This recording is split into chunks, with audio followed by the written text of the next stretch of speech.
नमस्कार, welcome back. मैं हूं आपके साथ सरगम पंत श्रीवास्तव और आप देख रहे हैं TV9 डिजिटल। और आपके लिए खास शो लेकर हम एक बार फिर से हाजिर हो गए हैं और आज हमारे साथ बेहद जाने माने डॉक्टर जुड़े हुए हैं जो कि कोरोना से संबंधित तमाम जानकारी आपको देंगे और आपके जहन में जो कुछ भी सवाल है वो उन सवालों का जवाब भी आपको इस शो के जरिए जरूर मिल जाएगा। आप सभी को बता दूं, आज हमारे साथ जुड़े हुए हैं डॉक्टर सुनील कुमार मिश्रा, डायरेक्टर हैं endocrinology and diabetology Medanta hospital के। डॉक्टर, बहुत बहुत स्वागत है आपका TV9 डिजिटल पे। Thank you. Good afternoon. Doctor, इससे पहले हम आगे बढ़े और आज कोरोना से जुड़े तमाम सवाल आपसे पूछे, हम अपने दर्शकों को बता दें कि TV9 डिजिटल ने एक नया इनिशिएटिव स्टार्ट किया है जिसका नाम है TV9 वैन। लेकिन आखिरकार ये TV9 वैन क्या है, आइए नजर डालते हैं। Today, doctors are busier than ever providing care and advice to patients.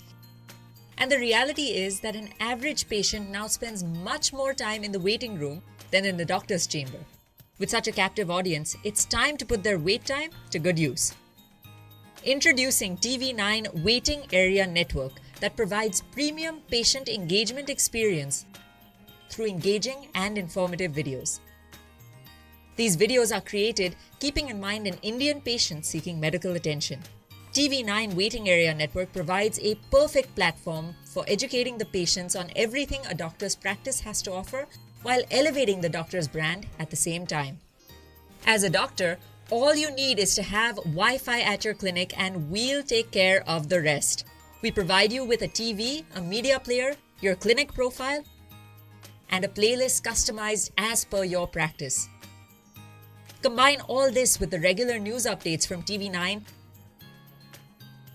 and you have an awesome branding and marketing tool for your clinic. Write to us at van@tv9.com and we'll get in touch with you to set up our solution at your premises. Doctor, जब से pandemic की शुरुआत हुई है तब से ही जो लोग डायबिटिक हैं उनके मन में कई तरीके के सवाल हैं। और ऐसा ही एक सवाल मैं आज आपसे पूछना चाहूँगी कि जो लोग डायबिटिक हैं, क्या उन्हें कोविड होने की ज़्यादा संभावनाएं रहती हैं? क्योंकि इस तरीके की तमाम खबरें लगातार छप रही हैं, तो कितनी सच्चाई है इस बात में कि if you are diabetic you are more likely to catch corona virus? जी, ये शुरू से ही इस बात में थोड़ा-सा न्यूज़ में रहता था और साइंटिफिक एविडेंस भी थे, क्योंकि जितने भी पेशेंट एडमिट थे कोविड में, उसमें डायबिटीज़ का एक प्रोपोर्शन काफ़ी हाई रहा है। सो उसमें एक इश्यू आया कि क्या कोविड-19 का इन्फेक्शन डायबिटिक इंडिविजुअल में ज़्यादा होता है? तो उसका आंसर अभी ऐसा है कि नहीं है।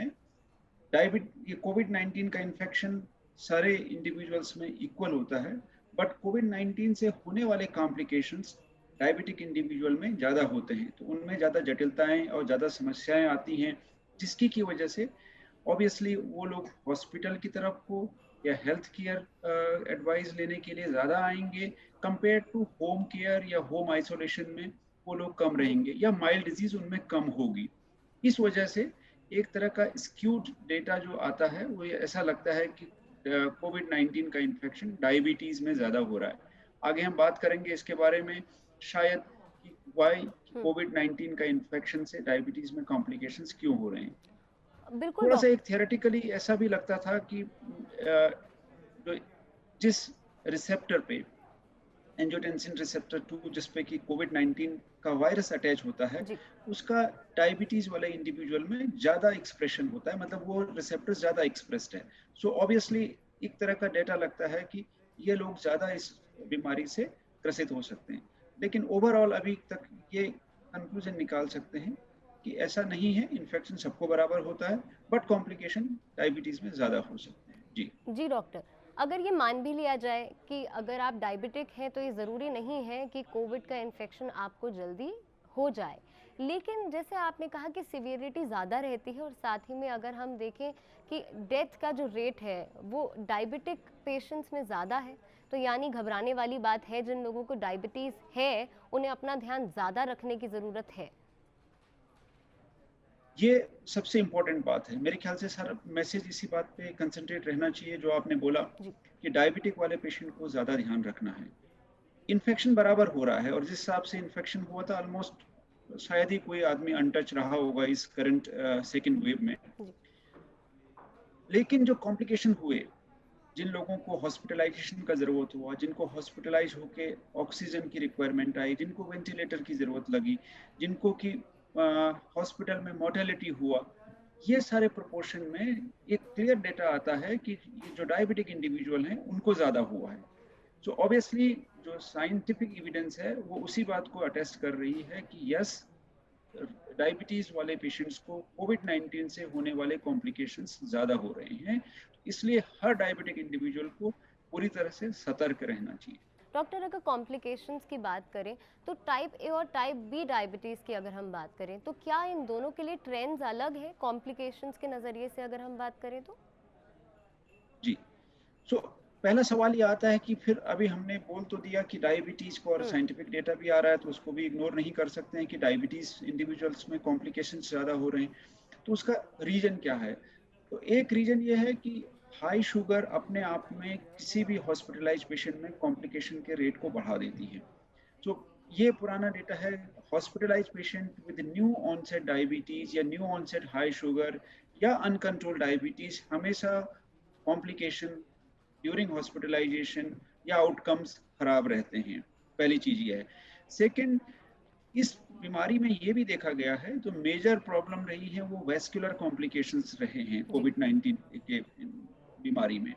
और जैसा कि हम जानते हैं कि डायबिटीज एक तरह की आप वेस्कुलर डिजीज बोल सकते हैं, जिसमें कि बॉडी की वेसल्स में इन्फ्लेमेशन है, तो उनमें मेजर एंड माइनर जो ब्लड वेसल्स हैं उनमें कॉम्प्लिकेशन या इन्फ्लेमेशन होने का रिस्क ऑलरेडी ज़्यादा रहता है।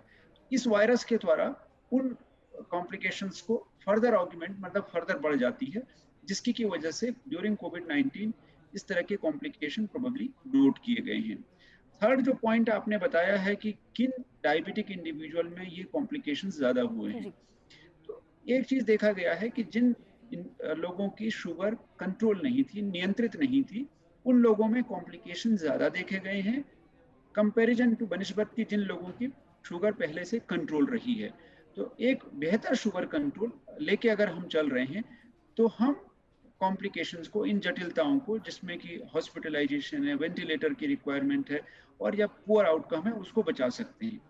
आपका जो सवाल था टाइप 1 एंड टाइप 2 डायबिटीज में क्या ऐसा कोई डिफरेंस रहा है, तो अभी तक का ऐसा कोई साइंटिफिक एविडेंस नहीं है कि टाइप 1 एंड टाइप 2 डायबिटीज में कोई डिफरेंस रहा हो। लेकिन ये तय है कि जो भी अनकंट्रोल अनियंत्रित शुगर रहेगी, चाहे वो हॉस्पिटल्स के बाहर से अनियंत्रित रही हो, चाहे वो after admission during hospital phase में अनियंत्रित हुई हो, उन इंडिविजुअल्स में जरूर कॉम्प्लिकेशंस ज्यादा होंगे, जटिलताएं ज्यादा होंगी। लेकिन डॉक्टर, मैं कहीं पढ़ रही थी, एक रिपोर्ट थी जिसमें कहा गया था कि वो इंडिविजुअल्स जिन्हें कोरोना वायरस हुआ और पोस्ट रिकवरी उनमें भी डायबिटीज के केसेस देखने को मिले। आपको लगता है कि कहीं ना कहीं ये स्टेरॉइड्स के इस्तेमाल से है?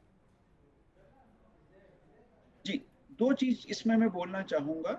एक, स्टेरॉइड का जो जरूरत है वो एक क्लियर कट गाइडलाइंस है जिसके तहत स्टेरॉइड का यूज होना चाहिए और अननेसेसरी एंड प्रोलॉन्ग यूज को अवॉइड करना चाहिए। वो प्रोबेबली इस समय सारे फिजिशियन और सारे जो कोविड केयर टीम हैं उन लोग इसको फॉलो करते हैं।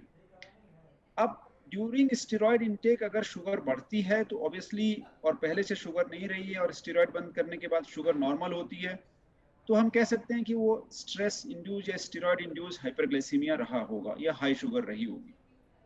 दूसरा रीजन हमने ये भी देखा कि कुछ लोगों को post covid new onset diabetes हुई है। ये न्यू ऑनसेट डायबिटीज आप स्टेरॉइड बंद करने के बाद भी परसिस्ट कर रही है।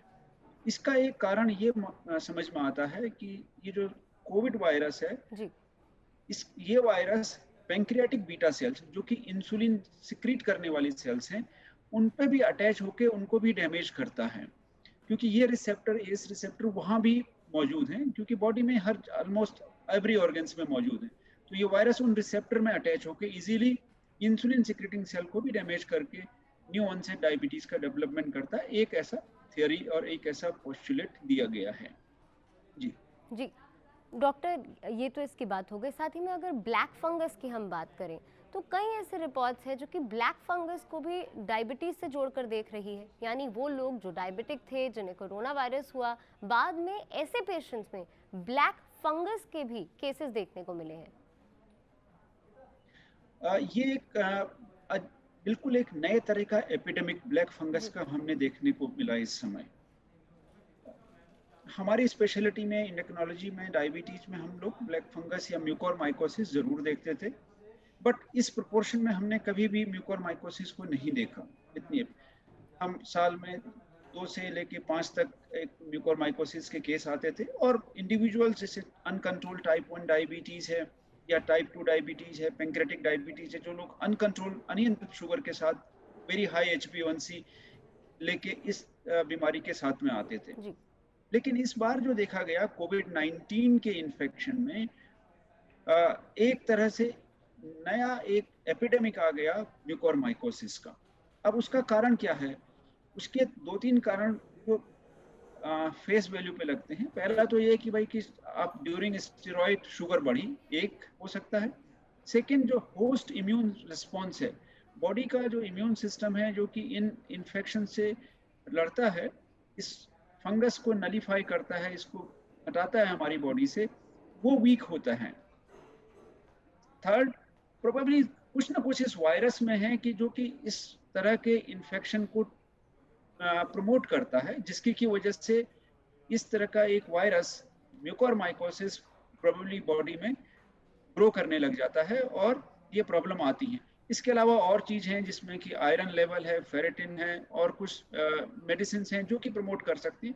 बट ओवरऑल अगर हम मोटा मोटी इसको लें तो अनियंत्रित sugar, host immune response, previous poor sugar control, ये कुछ चीज़ हैं कि जो म्यूकोरमाइकोसिस को बढ़ावा देती हैं कोविड-19 के इन्फेक्शन में। और ये काफ़ी डिस्प्रोपोर्शनेट है इस वायरस में, जिस तरह से म्यूकोरमाइकोसिस और ब्लैक फंगस हुई है। यानी सर ये कहा जा सकता है कि ब्लैक फंगस के मामले डायबिटिक पेशेंट्स में ज़्यादा देखने को मिल रहे हैं। इस पे मैं आपसे एक सवाल पूछना चाहूँगी। उदाहरण के तौर पे अगर मैं डायबिटिक हूँ और मुझे आज कोरोना हो जाता है and for example I recover after 2 और 3 weeks, do I need to take extreme care of my self? क्या ठीक होने के बावजूद भी मुझको किसी दूसरी बीमारी का खतरा हो सकता है, दोबारा कोरोना का खतरा हो सकता है? और क्या मेरे ऑर्गन्स पर ये वायरस दोबारा से अटैक कर सकता है if I am diabetic? Right. So अगर आप पहले से डायबिटीज के हैं तो एक तो मैं आपके चैनल के माध्यम से बोलना चाहूँगा, आपको हमेशा केयरफुल रहना चाहिए, क्योंकि डायबिटीज एक परमानेंट तरह की बीमारी है, ऑलमोस्ट हमेशा आपके साथ रहती है। तो अगर आप केयरफुल रहेंगे तो आप अपने बॉडी के ऑर्गन्स को या कॉम्प्लिकेशन या इससे होने वाली जटिलताओं से बचा सकते हैं। अब आप कोविड-19 के इन्फेक्शन के बाद जैसे आप पूरी तरह से स्वस्थ हो चुके हैं, तो अब आपको आगे क्या अपना ख्याल रखना है? ऑब्वियसली आपको अपने जो डायबिटीज से रिलेटेड स्टैंडर्ड ऑफ केयर जिसको हम कहते हैं, जिसमें शुगर, ब्लड प्रेशर, कोलेस्ट्रॉल और ऑर्गन से होने वाले जटिलताओं या कॉम्प्लिकेशन की जानकारी है, उसका समय पे जांच और उसका इलाज करना चाहिए। सेकेंड सवाल इशू है कि क्या मुझे दोबारा कोविड-19 का इन्फेक्शन हो सकता है? ये ऐसा जरूर देखा गया है कि जब वायरस का स्ट्रेन चेंज होता है तो इम्यूनिटी पर्टिकुलर स्ट्रेन से होने से दूसरा वायरस स्ट्रेन से आप इम्यून नहीं है तो आपको इन्फेक्शन दोबारा भी हो सकता है, पहली चीज है। या फिर आपकी इम्यूनिटी डाउन हो गई तो सेम स्ट्रेन आपको दोबारा से वायरस इन्फेक्शन क्रिएट कर सकता है। ऐसा पर्टिकुलरली नहीं देखा गया है कि किसी पर्टिकुलर ऑर्गन सिस्टम में ये वायरस डैमेज करता है डायबिटीज में, लेकिन वेस्कुलर कॉम्प्लिकेशंस जिसमें कि थ्रोम्बोटिक कॉम्प्लिकेशन है, क्लॉटिंग वाले कॉम्प्लिकेशंस हैं, इस तरह के कॉम्प्लिकेशन ज्यादा देखे गए हैं कोविड-19 के इन्फेक्शन में। इसीलिए जो पोस्ट कोविड वाला एक फेज होता है उसमें पेशेंट को जो पेशेंट क्लॉटिंग या के रिस्क पे ज्यादा होते हैं, जिनको कि ब्लड वेसल्स में प्रॉब्लम होने के चांसेस ज्यादा होते हैं, उनको क्लोजली फॉलो अप किया जाता है। डॉक्टर, अगर हम यहाँ पे वैक्सीनेशन की बात करें तो वैक्सीनेशन को लेके तरह तरह की भ्रमित कर देने वाली खबरें आ रही हैं, और ऐसे में अगर हम डायबिटिक पेशेंट्स की बात करें तो कई लोग ऐसा कह रहे हैं कि अगर आप डायबिटिक है तो आपको वैक्सीनेशन नहीं लेना चाहिए, उससे आपको नुकसान हो सकता है। तो ऐसे में सवाल ये उठता है, if I am diabetic, Should I go for vaccination now that vaccination drive is on full swing? और हम लगातार ये सुन रहे हैं कि वैक्सीनेशन ही एकमात्र उपाय है कि हम हर्ड इम्यूनिटी प्राप्त कर सकें और साथ ही में कोरोना वायरस से बच सकें। तो ऐसे में क्या डायबिटिक पेशेंट्स को वाकई में जाना चाहिए और जल्द से जल्द वैक्सीनेशन लेना चाहिए? बहुत अच्छा सवाल है। और आप लोग भी कोशिश कर रहे हैं और हम लोग भी बार-बार बता रहे हैं कि आपको भ्रमित नहीं होना चाहिए, साइंटिफिक एविडेंस पे जाना चाहिए। और डायबिटीज़ वाले पेशेंट या कोई भी और इंडिविजुअल हो जो कि अपने आप में अभी स्टेबल कंडीशन में है, उनको वैक्सीनेशन के लिए ज़रूर जाना चाहिए। पहली चीज़ ये है। जो लोग बहुत सिक पेशेंट हैं, हाई डोज इम्यूनोसप्रेसेंट पे हैं, वो लोग अपने डॉक्टर से सलाह के बाद ही वैक्सीनेशन के लिए जाएँ। बाकी मेजॉरिटी ऑफ इंडिविजुअल, मैं कह सकता हूँ कि 99.9% इंडिविजुअल को वैक्सीन के लिए ज़रूर जाना चाहिए। और आपको ज़रा सा भी इसमें संशय है तो अपने हेल्थ केयर प्रोफेशनल से इसके बारे में ज़रूर एक राय ले लें। और ऐसा हम हमेशा करते हैं। एवरी डे हमारे पास में 10 से 15 क्वेश्चंस आते हैं। अब भले ही कम हो गई, प्रॉब्ली लोगों में जागरूकता ज़्यादा हो गई है कि क्या मैं वैक्सीन ले लूँ या नहीं ले लूँ। तो हम कहते हैं ज़रूर लीजिए। अभी आप प्राइमरी एम ये है अपना जो सोशल डिस्टेंसिंग, मास्क वगैरह के साथ में, और वैक्सीनेशन ही एकमात्र आपके पास में हथियार है कि जिससे आप कोविड-19 के इन्फेक्शन या इन्फेक्शन होने के बाद की जो सीवियरिटी है, जी। जो डिजीज़ की एग्रेसिव स्टेज है, उसको बचा सकते हैं।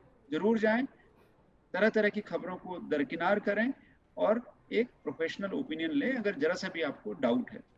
थर्ड वेव के बारे में अगर हम बात करें, लगातार ये खबर आ रही, चाहे नीति आयोग की बात करें, एम्स की बात करें, तमाम वैज्ञानिकों की बात करें, डॉक्टर्स की बात करें कि थर्ड वेव इज़ इनएविटेबल। तो थर्ड वेव आने वाली है। ऐसे में जो डायबिटिक पेशेंट्स हैं, जिन्हें अपना ख्याल रखने की बेहद आवश्यकता है, उनको आप क्या सलाह देते हैं? थर्ड वेव में वो खुद को कैसे प्रोटेक्ट कर सकते हैं?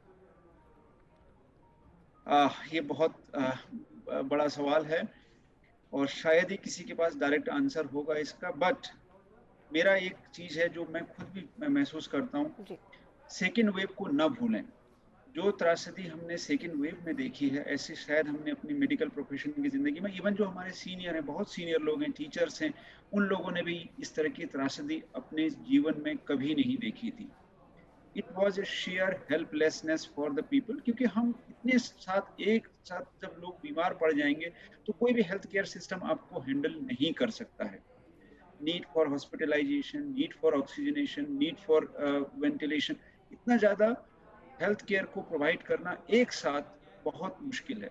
तो पहले उस चीज़ से हम क्लू लें कि यस, ऐसा हम दोबारा ना होने दें। जी। सरकार की तरफ से तो अपना होगा, लेकिन एज ए इंडिविजुअल ये हमारी रिस्पॉन्सिबिलिटी है कि जो गलतियां हमने तब करी थी उस समय में वो हम न दोहराएं। तो सोशल डिस्टेंसिंग, प्रॉपर मास्क, और उन लोगों को जो लोग बाहर जाने ज़रूरत नहीं है उसको अवॉइड करें।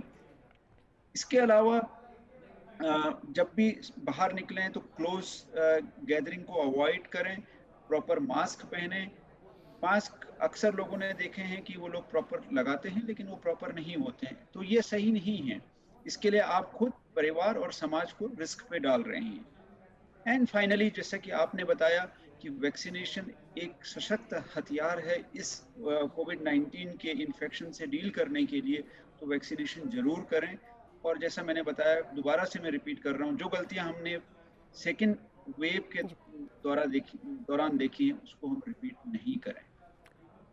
जो दूसरी लहर के दौरान हम सभी ने गलतियां की हैं, उसको ना दोहराया जाए। डॉक्टर, बहुत बहुत शुक्रिया हमारे दर्शकों को एक खास जानकारी देने के लिए और ख़ास तौर पे डायबिटिक पेशेंट्स को ये तमाम जानकारी देने के लिए, क्योंकि उनके जहन में कई तरीके के सवाल थे। मुझे लग रहा है आज उन सवालों के जवाब उनको इस कार्यक्रम के ज़रिए ज़रूर मिल गया होगा। बहुत बहुत शुक्रिया हमें अपना कीमती समय देने के लिए।